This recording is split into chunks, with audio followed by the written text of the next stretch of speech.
Hello guys, welcome back to another vlog. നമ്മളിപ്പോൾ video ഒക്കെ എടുത്തിട്ട് കുറച്ച് ദിവസങ്ങളായി.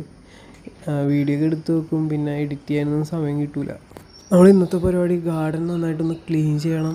മഴയൊക്കെ ആയ കാരണം ശോകമായിട്ടിരിക്കുമോ. 2 ദിവസം മുമ്പ് ഗാർഡനിലെ സൈഡ് സ്പേസ് ഒന്ന് കവർ ചെയ്യാൻ വേണ്ടി ഓൺലൈൻ വഴി ഗ്രീൻ നെറ്റ് മേടിച്ചായിരുന്നു. അത് സെറ്റ് ചെയ്ത് അതിൻ്റെ ബാലൻസ് റോപ്പ് ഉണ്ടായിരുന്നു. അപ്പോൾ കുറച്ച് വള്ളിച്ചെടിയൊക്കെ സെറ്റ് ചെയ്യാമെന്ന് വിചാരിച്ച്. എനിക്ക് ചെറുപ്പത്തിലേ ഇഷ്ടമായിരുന്നു ഈ പ്ലാന്റ്സിനോടും മൃഗങ്ങളോടൊക്കെ.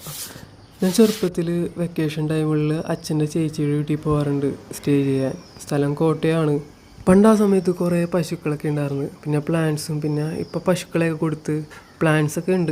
അച്ഛൻ്റെ ചേച്ചിയുടെ പേര് സുജ എന്നാണ്. ഞാനപ്പോൾ സുജ അമ്മ എന്നാണ് വിളിക്കണത്. ആ സമയത്ത് ഈ പശുക്കളെയൊക്കെ ഏറിയണ നല്ല രസമാണ് കാണാൻ. പിള്ളേരെ പോലെയാണ് ഈ കൊഞ്ചിക്കലും സ്നേഹിക്കണേക്കെ. അതൊക്കെയാണ് ഇവരോടുള്ള ഇൻട്രസ്റ്റ് വരാൻ കാരണം. ക്ലീൻ ചെയ്യാനെ കുറിച്ച് മടിയുള്ള കൂട്ടത്തിലാട്ടെ. പിന്നെ അനിയത്തിയാണ് ഈ വീടും കാര്യങ്ങളൊക്കെ നന്നായിട്ട് വൃത്തിയായിട്ട് ക്ലീൻ ചെയ്യും. ഞാനപ്പോൾ OCD എന്നൊക്കെ വിളിച്ച് കളിയാക്കാറുണ്ട്. അപ്പോൾ അനിയത്തിയുടെ കണ്ടാണ് ക്ലീനിങ്ങും കാര്യങ്ങളൊക്കെ ഇമ്പ്രൂവ് ചെയ്തത് കുറച്ചൊക്കെ. അപ്പോൾ ഇതൊക്കെയാണ് ഇന്നത്തെ വിശേഷങ്ങൾ. അപ്പോൾ ശരി ഗായ്സ്.